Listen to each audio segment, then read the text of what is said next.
पर प्रदेश की मोहन सरकार ने भावांतर योजना में सोयाबीन के मॉडल रेट पर फिर से एक बार इस दाम में इजाफा किया और अब नए मॉडल रेट से भावांतर राशि की गणना की जाएगी।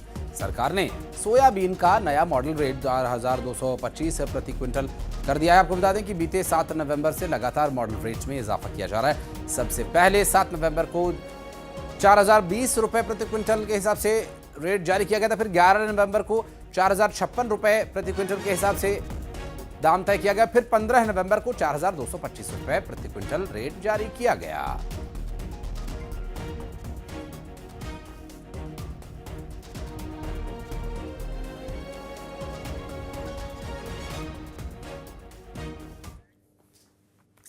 और ग्वालियर में बीजेपी की संभागीय बैठक में शामिल होने के लिए मध्य प्रदेश बीजेपी के अध्यक्ष हेमंत खंडेलवाल पहुंचे। इस दौरान उन्होंने एसआईआर पर उठ रहे सवालों का जवाब देते हुए कहा कि एसआईआर की प्रक्रिया आजादी के बाद से कई सरकारों ने की। इसका मकसद फर्जी और डुप्लीकेट वोटर्स के नाम को हटाना, सही मतदाताओं के नाम की पहचान करना।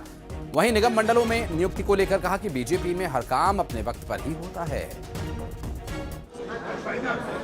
देश की आज़ादी के बाद कई बार ये प्रक्रिया हुई है, चाहे किसी भी दल की सरकार हो, सही व्यक्ति को वोट का अधिकार मिले और कोई गलत व्यक्ति वोट ना दे पाए।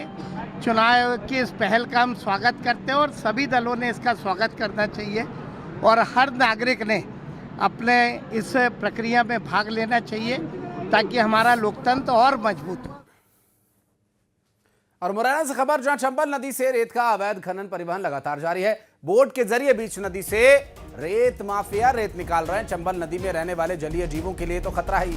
रेत के अवैध परिवहन का वीडियो चिन्नौनी थाना क्षेत्र के होराबड़ा घाट का बताया जा रहा है, जिसके बाद पुलिस की कार्यशैली पर गंभीर सवाल उठ रहे हैं।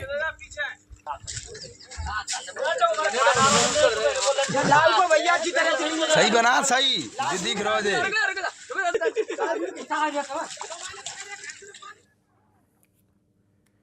और मध्य प्रदेश की रत्नगर्भा यानी पन्ना की धरती पहचान अब इसकी अंतर्राष्ट्रीय स्तर पर हो गई है, क्योंकि पन्ना को मिल गया है जीआई टैग। हीरों को ऑफिशियली जीआई टैग यानी जियोग्राफिकल इंडिकेशन टैग दे दिया गया है। जीआई टैग मिलने से न केवल पन्ना की दुनिया में अलग पहचान बनेगी, बल्कि हीरे का व्यापार करने वाले लोगों को भी इस खबर के बाद खुशी हुई। और हीरा अधिकारी भी ये मानते हैं कि जियो टैग मिलने से पन्ना के हीरों की वैश्विक स्तर पर वैल्यू और क्रेडिबिलिटी बढ़ जाएगी। दरअसल जीआई टैग किसी उत्पाद की विशिष्टता और उसके मूल क्षेत्र को प्रमाणित करता है, जिससे उसकी अंतर्राष्ट्रीय बाजार में कीमत और मांग दोनों ही बढ़ जाती है।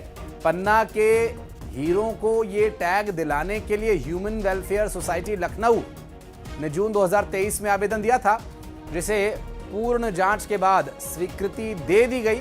आपको बता दें कि पन्ना के हीरे अपने हल्के रंग, कार्बन लाइन और बेहतरीन चमक के लिए जाने जाते हैं। अब जीआई टैग से अंतर्राष्ट्रीय मंच पर अलग सी पहचान हो गई है। व्यापार में पारदर्शिता इससे और बढ़ेगी। स्थानीय व्यवसायियों को इसका सीधा लाभ मिलेगा।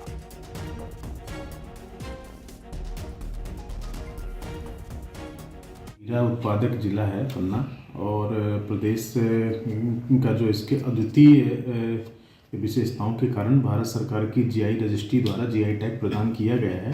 और यह न केवल पन्ना से प्राप्त प्राकृतिक हीरों को ही पन्ना डायमंड के नाम पर बेचा जा सकेगा, बल्कि जीआई प्रमाणन से पन्ना हीरा एक सर्टिफाइड और प्रीमियम प्राकृतिक उत्पाद के रूप में वैश्विक बाजार में अधिक प्रतिस्पर्धी बनेगा। ठीक है, और इसको पन्ना के जो डायमंड है इसको क्लास 14 नेचुरल गुड्स की श्रेणी में जीआई टैग प्रदान किया गया है। और निश्चित ही यह पन्ना के डायमंड को अन्य डायमंड की तुलना में विशेष आकर्षण का केंद्र बनाता है, और यह पन्ना के लिए बहुत ही गर्व का विषय है। और रतलाम से खबर